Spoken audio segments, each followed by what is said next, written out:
Welcome to Ranger Reviews, a web series where we look at episodes of the TV show Power Rangers and then discuss them. Today we're exploring the 15th episode of Mighty Morphin Power Rangers titled Dark Warrior. The episode starts off at a place that we've never been to before.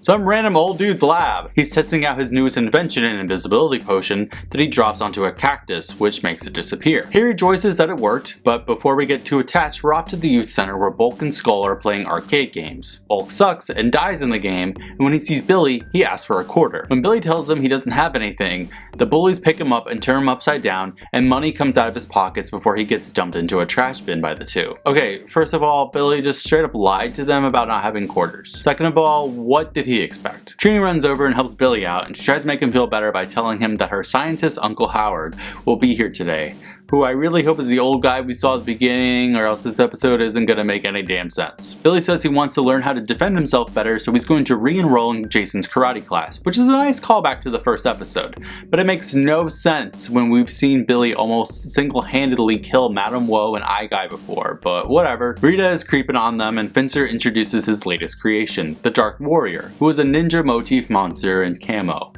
Nice. Uncle Howard shows up at the youth center, but before he meets the Ranger teens, Jason realizes that her Uncle Howard is also a famous martial artist. That's oddly convenient. But Trini introduces Uncle Howard by hugging him and rubbing his stomach in a really creepy way, before Billy introduces himself to the karate scientist. Uncle Howard claims that he'll take Billy under his wing, and I have a feeling someone's gonna end up getting kidnapped. On the moon, we get a waste of time, where Babu, Squat, and Goldar are sent by Rita to go to Uncle Howard's lab and find the invisibility potion. They go, and Babu and Squat just start drinking shit instead of reading things, and it gives them stomach aches, so they have to leave. Rita isn't happy, and she just starts hitting the three with her staff. The Dark Warrior suggests that he'll send down putties, and this way it'll be easier to get the potion.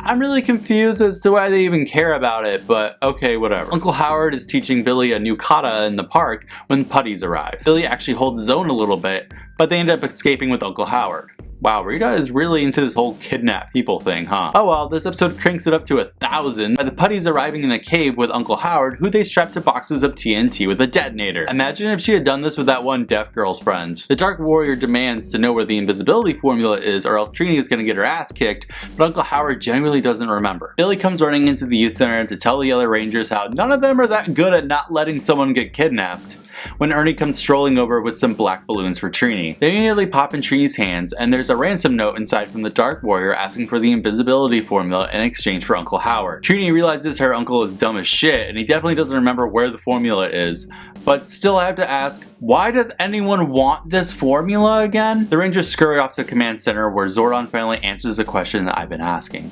Rita wants the invisibility formula to make the Power Rangers disappear forever. Excuse me?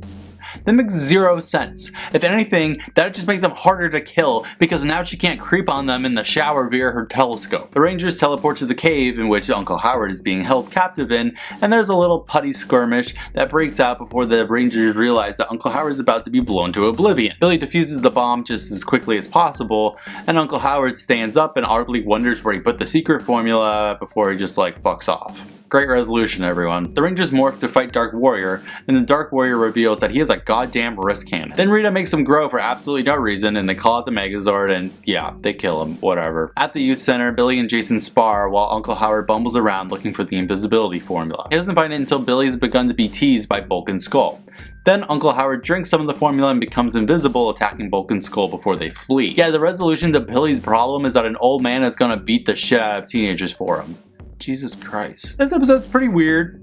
It feels like it's supposed to be a Trini-focused episode, but it ends up being about Billy, so even in the moments that we're given plot lines that are so naturally about Trini, like her uncle getting kidnapped, it's about someone else.